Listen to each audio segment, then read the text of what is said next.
যদি কেউ সকালে 3 কুল 3 বার করে পাঠ করে, সূরা ইখলাস 3 বার, সূরা ফালাক 3 বার, সূরা নাস 3 বার যদি কেউ পাঠ করে, সন্ধ্যার আগ পর্যন্ত সারা দিনের জন্য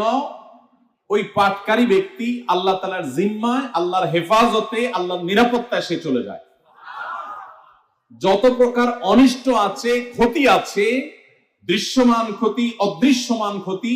সব ধরনের ক্ষয়ক্ষতি থেকে এবং আকস্মিক বিপদ থেকে, মুসিবত থেকে আল্লাহ রাব্বুল আলামিন ওই ব্যক্তিকে হেফাজত করেন, যে ব্যক্তি ইয়াকিনের সাথে, ঈমানের সাথে, দৃঢ়তার সাথে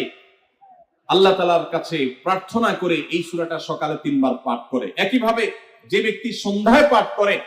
মাগরিবের আগে বা পরে, আসরের পর থেকে নিয়ে মাগরিবের আগে কিংবা এশার আগ পর্যন্ত পুরো সময়ের ভিতরে যদি কেউ এই 3 কুল 3 বার পাঠ করে,